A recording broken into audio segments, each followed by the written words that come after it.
हरे कृष्णा। तो मैं मॉर्निंग में उठ गई थी, बज रहे थे अभी मॉर्निंग के सुबह 6। सबसे पहले उठ के मैंने ठाकुर जी के पट खोले। उन्हें मैं नहीं उठाती हूँ सुबह मॉर्निंग में, सिर्फ पट खोलती हूँ उनके दर्शन करने के लिए, क्योंकि लाला बहुत छोटा है अभी, तो इस वजह से उठते ही मैं अपने सबसे पहले अपने घर के जो बाकी छोटे मोटे काम होते हैं वो मैं निपटाती हूँ। और उठते ही मैंने पहले वॉशिंग मशीन लगाई और एक तरफ अपने बेटे के लिए दूध बनाना शुरू कर दिया था। उसके बाद मैंने अपने हस्बैंड के लिए पानी वानी जो भी गर्म पानी होता है वो सब करा है। और उसके बाद आज मैं बनाने वाली हूँ थोड़े से स्प्राउट नाश्ते में। तो स्प्राउट बहुत हेल्दी होते हैं और क्योंकि मुझे भी थोड़ा नीड है स्प्राउट्स वगैरह की। मेरा चल रहा है 8 मंथ, बहुत से लोगों को नहीं पता है, मैं ज़्यादा डिक्लेयर नहीं करती हूँ, तो इस वजह से ही। और अब मैंने अपने बेटे को दूध दिया और एक तरफ वॉशिंग मशीन के जो बचे कुचे कपड़े थे वो भी मैंने फटाफट से धो लिए थे। तो यही सब छोटे मोटे काम होते हैं मॉर्निंग के, जो इसी में ही काफ़ी टाइम लग जाता है। तो इस तरीके से मैं मॉर्निंग में छोटे मोटे काम है वो मैनेज करती हूँ। ठाकुर जी का काम मैं जल्दीबाजी में नहीं करती हूँ, जब मैं फ्री हो पाती हूँ मैं तभी उनका काम कर पाती हूँ, नहाना धुलाना वगैरह वो सब जो होता है। बाकी भोग वगैरह मैं मॉर्निंग में ही देती हूँ। अभी वो सो रहे हैं तो इसलिए मैं उनको ज़्यादा छेड़ती नहीं हूँ। फिर मॉर्निंग में उठ के मैंने अपने हस्बैंड के लिए बनाई ब्लैक टी, जो उनको सुबह मॉर्निंग में चाहिए ही होती है।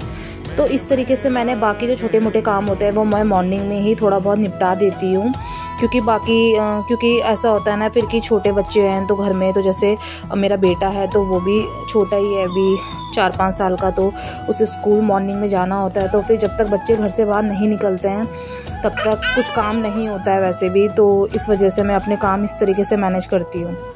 अब थोड़ा बहुत सूर्यदेव भी निकल चुके थे और अब मैं कर रही थी बाकी चीज़ों की तैयारी, जो कि है मेरे बेटे का टिफ़िन बनाना, अरेंज करना, मेन्यू के हिसाब से इसका टिफ़िन को अरेंज करना पड़ता है।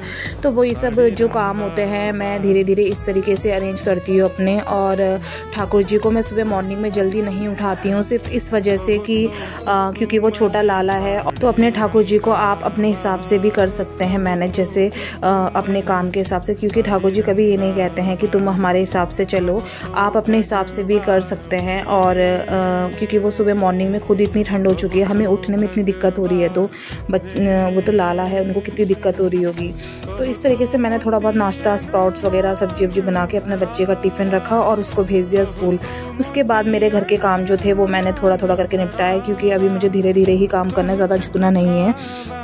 तो मैंने धीरे धीरे ही अपने काम जो घर के थे मेरे वो मैंने धीरे धीरे करके निपटाए, और जितना मुझसे हो पाता है मैं उतना ही कर पाती हूँ घर का। और अभी इतना ज़्यादा क्योंकि स्ट्रेस भी नहीं लेना है, और अब इस तरीके से मैंने फटाफट से धीरे धीरे जितना भी मुझसे हो पाया मैंने कर लिया। तो ये सभी काम जो मेरे घर के होते हैं पहले मैं उनको फिनिश करने के बाद ही करती हूँ। 9 साढ़े 9 वैसे भी बज ही चुके थे और लगभग मेरे घर का काम भी पूरा फिनिश हो नहीं पा रहा था। तो मैं घर के काम और बाकी चीज़ों से 10 साढ़े 10 11 बजे तक ही फ्री हो पाती हूँ। ठाकुर जी के जो काम होते हैं सारे वो उसके बाद ही हो पाते हैं मेरे। तो इस तरीके से मैं घर को अरेंज करके चलती हूँ अपने, और ये अच्छी तरीके से मैनेज हो जाता है। वैसे भी 10 साढ़े 10 बजे तक तो नॉर्मल ही है ठंडियों में काम वाम निपटाना और बाकी चीज़ें। तो अपने ठाकुर जी को कभी भी आप अपनी जल्दीबाजी के चक्कर में उनका ऐसे ना करें कि आप उनको सुबह मॉर्निंग में जल्दी उठा दें और वो परेशान हो जाएं। तो इसीलिए वो भी एक छोटे लाला ही हैं, तो इसीलिए अपना थोड़ा बहुत काम निपटाने के बाद मैं स्नान करके आ गई थी। और अब मैंने अपने जो ठाकुर जी हैं उन्हें उठाया, उसके बाद उनको भोग वगैरह की जो तैयारी होती है वो करवाई।